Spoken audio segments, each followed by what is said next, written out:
The story started out about my son Justin, but as you'll hear, it becomes more and more about all veterans. Upon graduating high school, he enlisted in the Army National Guard. So my son, at the tender age of 20, was sent overseas to fight in a war. Justin left behind a family who was deeply concerned, terrified actually, for his safety. I only know a small portion of the horror that Justin witnessed, but I do know that he came back with far more baggage than he or we had bargained for, inclusive of a diagnosis of PTSD. Hundreds of billions of dollars are spent each year on the military machine and waging war.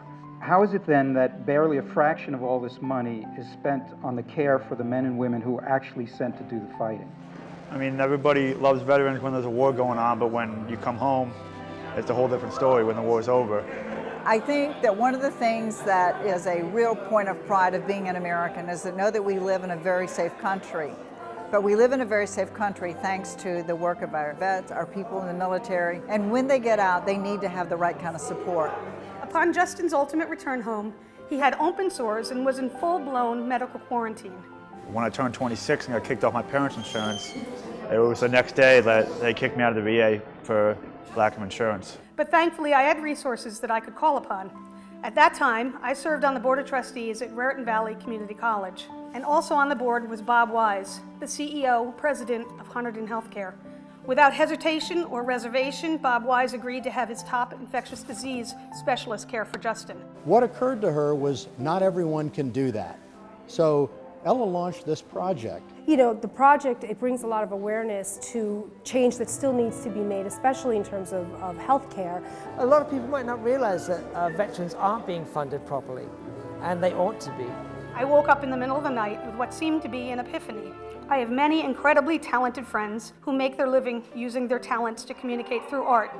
I did a call out to many of these people explaining the situation and asking if they would be willing to create and donate one piece of art that could visually articulate their broad thoughts on either war or their specific thoughts on veterans.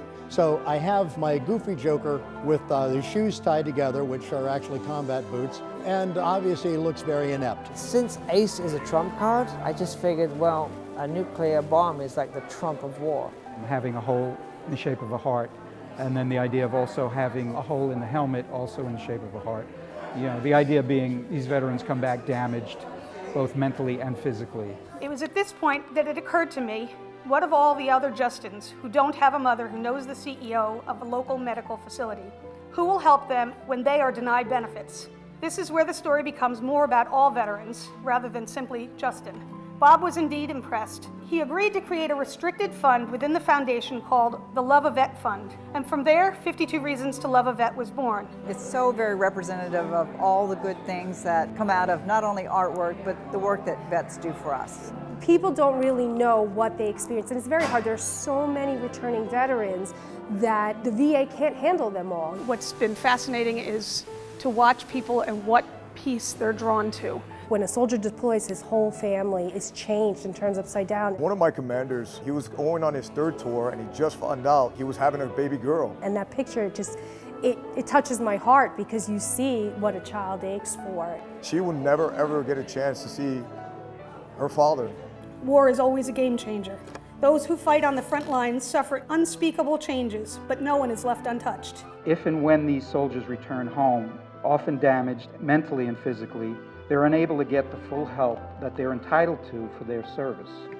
I think it's a crime and a shame, and as a great nation, we can and must do better for our vets.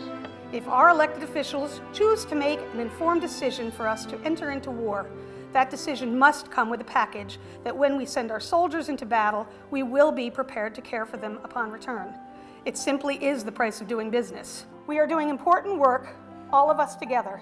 It's beyond past due that we show the respect and gratitude our veterans so richly deserve. It's something that everyone should come and see. It really will give you a glimpse of a soldier's life and what to expect.